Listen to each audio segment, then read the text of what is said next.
podcast. Yeah, you know we're not coming in last. Gonna talk about some video games. You know it's gonna be tame. You know we're not fucking lame. And we're joined here by Curt. He's not a squirt. He's got some muscles and he shows them off. Hi, everybody. Welcome. Welcome to the Easy XP podcast. Yes, the one where we talk about video games and what we do with them. Let me just pull up We have a list of things. The list of things that we're going to talk about. Yeah. You want to talk about show stuff or game stuff? Let's talk about some game stuff. So I've been playing Dragon Quest 11. I'm like 8 or 10 hours in roughly. It's pretty good. I like Dragon Quest. I don't know, because it's very simple. Like I saw a video title that was like, this is like a game from the 90s. And I think they mean because it's kind of like streamlined. Like it's very. Again, I'm only 10 hours in, so I don't know what time. Yeah, I was gonna say it sounds like you're very early. Super early RPG. So. But I like how, like, simple it is. Like it's very. But I also like. It feels like an anime kind of like someone was saying that too. It's like, you go to like this first part and then you meet someone, then he joins your party, and then now classic. And then you get to this other part and then someone else just joined my party. And there's the outcasts in the village and then you gotta do some shit and they help. Something like that. They don't like you, but then they join you later and blah blah blah. Yeah, no, I love the art style, but it's like Akira Toriyama. Yeah. That art style, it's great. I also think it's like all the reviewers and news sites have been saying this too. It's like all games need like a.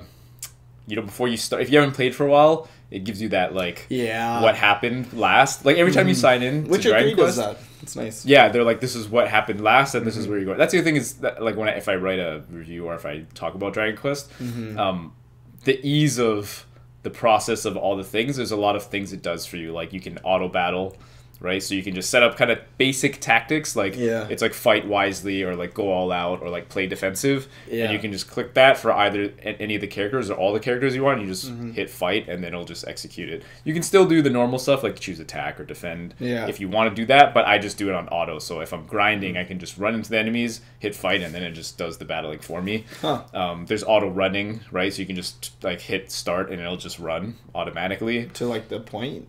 No. It's just runs? You don't have to hold forward. Oh. Yeah, so like there's a lot of things the game tries to make easy for you. Like also like when you pull up start in the menu, like it always tells you what you're doing. Which I know is like it sounds taken for granted, like most games should do that, but a lot of games don't do that. Maybe it's just getting older, but like I find like those little features go such a long way. Yeah. Because I used to play like open world games and it's like, where the fuck am I? What the hell am I doing? What was I playing recently? Like I feel like whenever I was playing recently, like I just or like here, like it's not. This is a bad comparison, but like I said before, like Sekiro, I like unlocked all the areas, but like I didn't really pay enough attention to the story to know like what I'm supposed to do yet. Like I found this new area and I beat the boss. That game doesn't tell you anything. But like I don't know where I'm supposed to go because like all these guys, when I listen to the podcast and whatever, they're like, yeah, I beat the like like the pinnacle bad guy or like all these the characters, the anime characters that are supposed to be the enemies. Yeah, like those like I mean I beat her already because she's like the first one, but but like all these different characters, I'm like I don't know where are these characters? Like I unlocked all the areas, but I don't know which order I'm supposed to hit which area and so I kind of like I miss that kind of just like simple. You go from here to there, and then you level up your characters, and then people join you and stuff. Like I don't know, I'm having fun with that. I like it a lot. Oh, and I don't know, maybe it's been a while since I've played like a big open world RPG kind of like. But I don't know, there's something about like it's just so charming. Like the game does look charming. That is the like all the enemies are like super charming because they're like all kind of goofy and like cruel cucumber. It's like he's like a cucumber with a stick, and then when you kill it. It fucking the spear spins and like impales him, but like it's kind of funny and cute. Kind of like memes about RPGs. It's like the first like bad guys you fight, and it's like a cucumber, and then the last boss you fight, literally God himself. But even the environments, like I like how grandiose, like how huge and like detailed they are. But I think it also might be an effect of like me just not playing anything that crazy for a while. Like I played Zelda.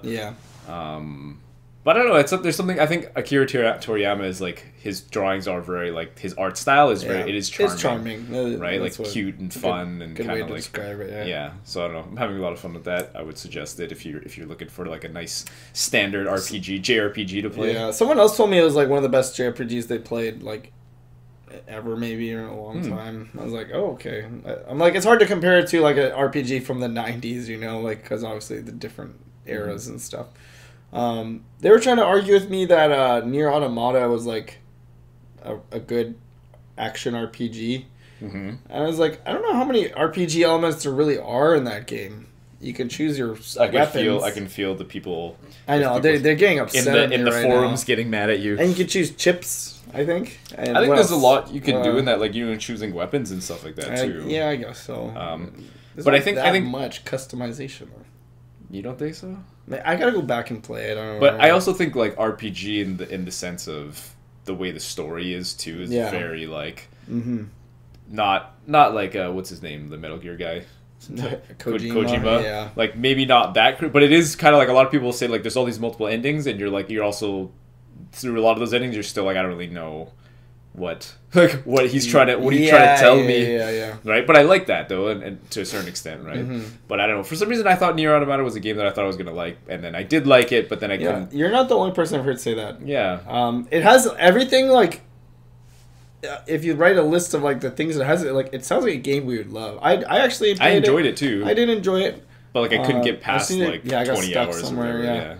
Yeah. Sorry, going back to the Zelda thing real quick. Lately, I've been seeing this trend on like Twitter mainly. Like there's like people like post your unpopular video game opinions.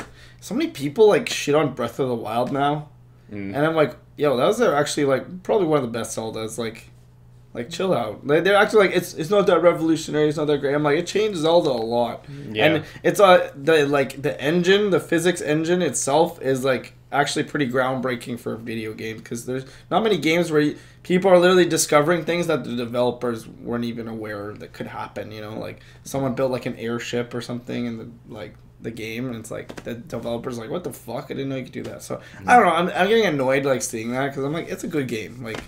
I think it did earn its 10 out of 10. People always hate on popular things. Yeah, I have that tendency too. When things are popular, I'm like, it's not that great. I don't know why you guys are so hyped about it. Yeah. But I obviously like Breath of the Wild. But anyway, do you want to go? Or? Yeah, sure. I was playing Witcher 3, like I told you a little while back. I hit a wall in that game, and how many hours in are you? I played it. I stopped for years, and then I got back to it now. Picked up my old save file and kind of. It tells you where you're at, so I was like, okay, I remember most of it, but I hit this wall, and I just don't have enough healing items to get through this part, and I can't go far back enough to, like, get it, items. So I'm like, what the fuck do I do? Like, how does healing work in this game? I gotta do some more research, but it's like, so I got sick of it. I was like, okay, I just played, like, a big open world game with Death Stranding, and I went straight to Witcher 3, so I'm like, maybe I just need to go, like, I like to do like open world game, indie game, open world game, like smaller scale game, So I looked at my indie games on my PS4 and I found one I wanted to play but I never played. It's called Super Timeforce Ultra. I think it's the same developers who made Broforce. Sounds like it. Yeah. It's really fun though. It's a side scroller, but like every time you die, you get to reverse time as far back into the level as you want. And you could choose a different character if you like, but you got to figure out how to get through it. Like, you'll die a lot. I think I played this. I played this before. It was really fun, actually. Cool, it's pretty challenging, because it's like, there's a point where you get to the end, and you're like, I finally got to the boss, but I only have 10 seconds worth of my playtime to beat them. And it's like, you have to beat them and then also get another time thing. And if you don't have enough time, it's like, okay, well, now I have to go reverse all the way back up this other area and try to, save time. Try to, I can't think of a term right now, but just like shave off as much time as possible just so I can have it for the final boss. So that part can get frustrating, but overall, I like the concept. It's pretty fun. It's a pretty unique mechanic. It is, yeah. So I've been having fun playing that game. It's kind of like an easy little side scroller. I kind of need to take a step back. I need something I can just run and gun and just like if I want to put the game down, I can do it without having to be like, where the fuck am I in this story and stuff. So. Yeah, no, I feel you. It was really fun. Yeah. I played a bit, so the new character for Slay the Spire. I forgot when she came out, but she came out and then I started playing it again just to try her. Yeah. So she's really good. It's the Watcher, I think. The Watcher. And she has her own mechanic. If you guys know Slay the Spire. They all have their own unique things. Her thing is like, you can retain. So every turn you remember you get rid of your cards. Yeah, I remember. Hers is like there's certain cards that retain, so like they stay through certain turns, and then there's different effects. So she has 2 different stances. So if she's in Wrath mode, she takes more damage, but she also deals double damage. And then Calm is like you enter Calm, and then when you leave Calm, you get 2 extra energy. So like she has her own mechanics, so you can change the stances and play with that. So like she's really fun. But I think I'm off. I'm slowly like weaning off of Slatus, but I haven't played it that often. Oh yeah. But now I've been. What's the other one I've been playing? Oh yeah, I've been playing Super Mario RPG. Oh, you're talking about wanting to play that because I played it. I played it as like a child, and then I never got super far. I got decent. I got maybe like 3 out of the 7 stars when I was a child. When I was like, I don't know, whenever it came out back then. Dang. But how's that? You got Geno? But now Geno you get early. Oh, okay. Geno's like the second guy you get. Oh, okay. But I never actually fully played it, so. It's a great game. It's actually a lot easier than I thought when I was a kid. I thought it was like decent hard, but now I'm playing it now. It's actually pretty easy. But I think like I was reading someone, it might have been Kotaku article or something, but they're talking about how like it's a good RPG in the sense of like it makes you think out of the box, and it makes you there's hidden kind of like the Easter egg stuff, but also they kind of make you do certain things that make you think more, like to get past a certain point, like puzzle solving stuff. Yeah. Like for example, there's one where they give you all these hints, and then it's the password to the door, right? And you really have to think about it because they give you so many different hints that are it has an S in it, and it's like think about it's underwater. And then you're trying to put all these hints together, and you're like, what is it? And I actually couldn't get it eventually, and I had to go look it up. I want to hear these hints. Is S underwater? I can even make up the hints. But yeah, it's like underwater hints. I mean, sorry. S. I forgot what they all were. It's like treasure, I think. Oh. I forgot what it was, but silver. No, it was. I feel like there might have been one hint that gave it away. Oh, okay. But I still couldn't get it, so I had to look it up. Okay. But anyway, I'm near. I feel like I'm near the end. I have like I'm like at 5 or 6 stars out of 7, I think. But it's a really fun game. Like there's other parts of it too where like it's like you wouldn't think you should go that way, but then if you go that way and you jump and then do it, or there's one really hard part where like it's a maze, it's a 3D maze in this box, but you can't see where you are in there. So you're kind of like in there guessing where you are by the camera, the way it moves. Because if you jump, the camera will move up. But if you move this way, the camera moves a little bit. So you're trying to figure out where you are, but it's a box you can't see in. So it's like a maze in there. Oh. But that was really difficult. I had to just look that one up. Jeez. Because it's like you go this way and then jump, and then this is what the maze actually looks like. So you're trying to like figure it out. Yeah. So there's a lot of stuff in there that's like, I don't know. I feel like maybe some RPGs, maybe they don't think it's out of the box or whatever. Maybe that's what the article was alluding to. I can kind of see that. But in general, the game's not actually that hard. I feel like, but it's still really fun. Like I wish they made another Mario RPG that was like, I know I played Paper Mario, and then they also made Mario and Luigi. Yeah, the Game Boy ones. I don't feel like those live up to the legacy of Mario most people RPG. don't think they do. But it's also just because I want to see like Mallow and I want to see Geno. Yeah, those that's like mostly random one-off characters you never see again. Yeah, like I like those characters. Yeah. They show no love for Geno. I mean, I don't know. I really like Geno. I think they want. Can't you get a costume or something in Smash Bros? Something like that. No, I don't think so. Because I remember but they gave you. Recently, they came out with costumes for Cuphead. They did. That was really cool, actually. But I also think they could have just made Cuphead characters. Yeah, I was kind of annoyed by that too. I get. Oh, we should talk about that. I guess they're giving that to the indie games. They're like, here, you could get that as a costume because they're not good enough yet. Yeah, what the fuck? They're not as good. Like, yet. I think wasn't Shovel Knight also a trophy or something? Like, I think Shovel Knight or like Hollow Knight would be great, or Hyper Light Drifter or like. But even like, so we should talk about that. How like, so they just came out with Byleth. Oh yeah, Byleth as the next character, which like I'm fine with that. But I just think that there's if we're having, it'd be different if like, because I could see if this is like the limited characters, we're only gonna get a few. Yeah. And then it's like you're gonna waste the character on Byleth. Like I get that because I'm like there's a lot of Fire Emblem characters. Yeah. And like it's this, and they even say he plays kind of similarly, or whatever. Like, but.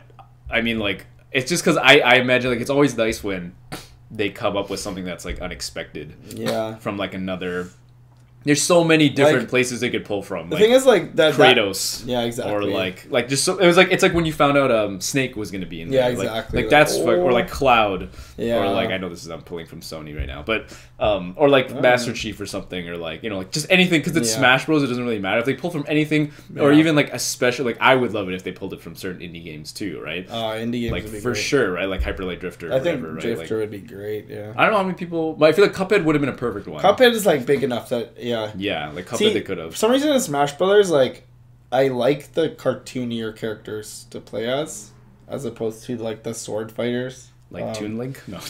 Yeah. No, like, fucking, like, Duck Hunt or, like, Ness or, like... Oh, really? Game & Watch? Game & Watch, yeah. Those kind of... But that...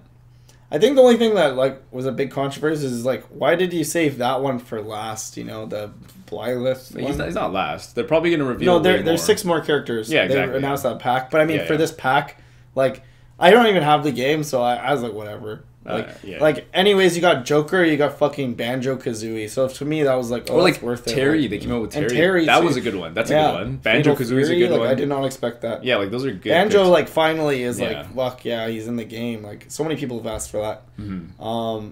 Banjo's a good one. Okay, what do you think are going to be in the next pack? I have no idea.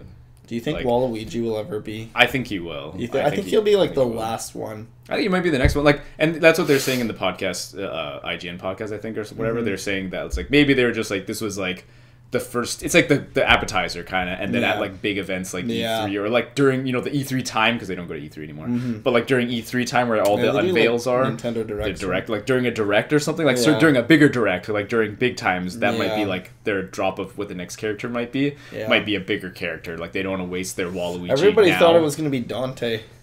I'd be down for Dante. I'd be cool with that too. Right, but I can see why people are kind of like, really. But that said, like I'm personally not like disappointed necessarily because I know they're coming out with more characters. If this was like the last character, then I'd be like, really? Like, I would give anything for another Earthbound character, but I know it's not going to happen. So if you could play as the bad guy. Oh yeah, like Gygus. Sick. That'd be sick. That'd be tough. I don't know how they would do that. I don't even know what his move Gygus is like almost like indescribable. Like, well, I haven't even played the game. I always thought he looked cool when I saw him. Yeah. But yeah, should we switch here?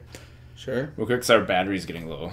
But yeah. But anyway, they came out with so I don't know if you guys play League of Legends. They came out with Legends of Runeterra, which is basically League of Legends in Hearthstone, or like Hearthstone, a Hearthstone game that's League of Legends. Their card game, basically. So okay. Yeah, so like everybody obviously knows Hearthstone, so like Riot came out with their own version with League of Legends characters, obviously. So a card-based game? Yeah, online card-based game. And it feels like Hearthstone when you play it at first because it looks similar, because it's like you have certain energy or whatever, but when you play it, it's actually, they have their own system, obviously, that's very... I don't exactly understand how it works. It's kind of like there's the first phase where you have cards where you can play the cards like they're on the field, and then there's another phase that's like the battle phase where like either you attack and he defends, that's one turn, or it's the other way, like next turn it'll be he attacks and you defend. So one of you only gets to do one each turn. But then I feel like, but I'm also confused. Like sometimes I feel like it's like I play a card and then he plays a card and then I play a card. So I don't know if it's like, because like most card games, like you get to do all your things. Yeah. Then he does all his things. But I feel like there's certain phases where it's like I'm playing a card, then he plays a card, and then I get to play. I can't play a card until he plays a card, and then and then that way you can pass. Like there's all these systems that I'm not really sure of, and then they also have all these like each card has. There's so many different effects. Like elusive is you can attack directly or something, like, and then overwhelm is the one where if your attack is above his health, the remaining damage will go to his health bar. Or there's ephemeral, which means that card will die that turn.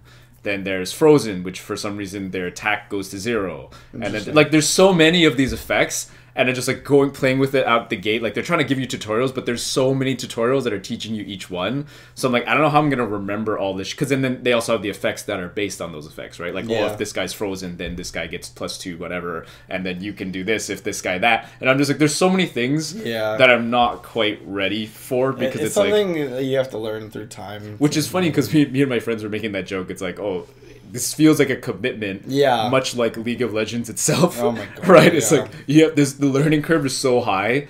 And then, but once you're in it, I can see it being like, oh, but he has elusive, but then overwhelm, and then the frozen, and then, but this is ephemeral, and then just like a million different effects going off all at once, and all the different phases and stuff like that. And it's like you can get really deep and complicated in it. But like for someone like me who's just looking for like a casual game, which is why again like Slay the Spire, like I keep going back to that. It's like it's so easy to just like it's so simple. It's just like like attack, and then it tells you what's gonna happen. Like, if you're unsure of all these terms, it always gives you an explanation next to it. Like, oh, if this card gives you this much block but this much vulnerability, it'll also give you a little bubble like vulnerability means this. Yeah. So you're not like, I don't know what vulnerability means. It tells you, right? But like in Runeterra, obviously, I guess there's not screen space or whatever. You're supposed to know what frozen and elusive is once they kind of run you through the tutorial, and then they don't show you during the game like what that means anymore. It just says elusive, and you're supposed to know what that means.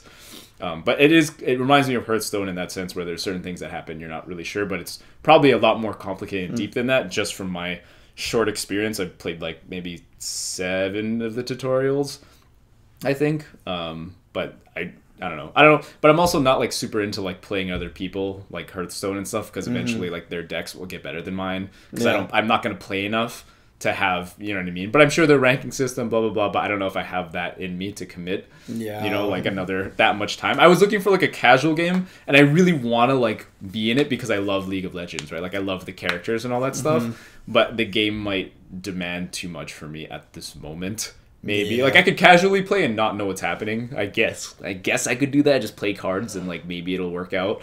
But it's not that fun. Like if I don't know what's happening, I feel like, you know what I mean. It's one of those games. It's like League of Legends. You can't really play casually. Yeah, you got to know what's happening. Right. Yeah.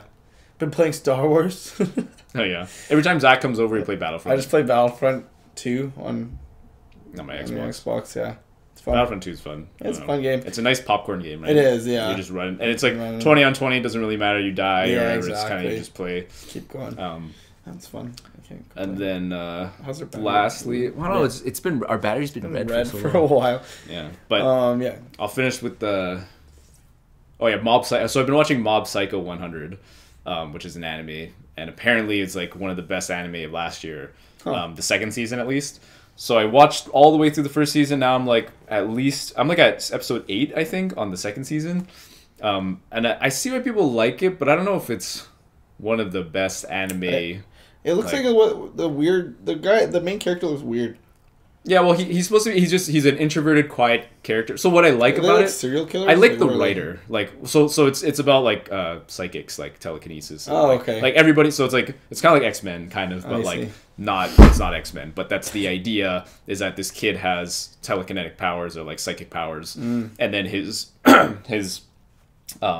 master or the guy he looks up to, the guy he's a fraud. Like he's a fake.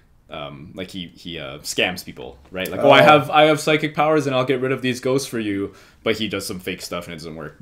But you just assume that the main character doesn't know that. He just thinks he has his powers. But like one of the arguments, or like one of the reasons why he's like, oh, I specialize in spiritual stuff, but you specialize in like telekinetic or like psychic, like different stuff. Like you're specialized, which is why I can't necessarily, but I can be your master, but I won't know, I can't do the things that you can do. I do different things. Yeah. That's right. But he's actually just a fraud.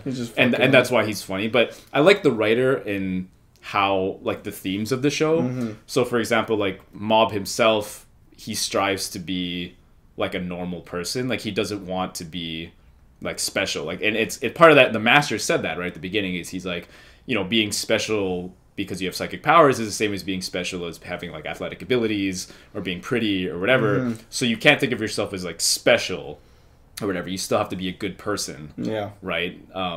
And like there's all these, I don't know, I like those themes, I guess, because it's like Mob's he's struggling because he doesn't actually want to be special or whatever. He's actually like, his struggle is that he's not normal and he wants to be normal.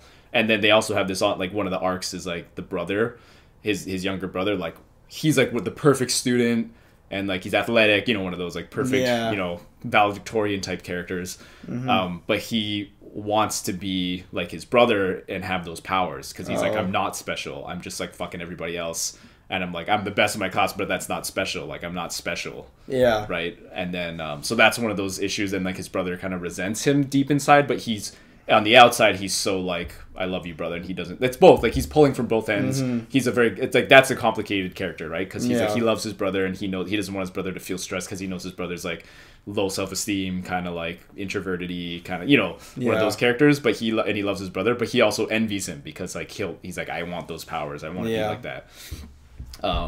Then there's also, like, it's funny because, like, I don't know, each episode's kind of, you don't know what you're getting. Like, there would be those episodes where they're very, like, personal and kind of not much is happening, but it's, like, emotional kind of. But then there's episodes where, like, there's, like, X-Men shit where, like, there's this organization that has all these psychics that each of them have different powers, and they're trying to find all these psychics, and then Mob has to fight them because they're trying to kidnap other psychics. And, like, you know what I mean? Like, and there's, like, there's, like, these fight scenes where it's like X-Men, everybody has their different powers, and they're fighting, and then Mob's supposed to be, like, so like, super crazy powerful, but his thing, like, the Master has told him, like, you can't use your powers on people, though. So it's always a struggle that he's fighting. The 100 part comes when Mob is too stressed.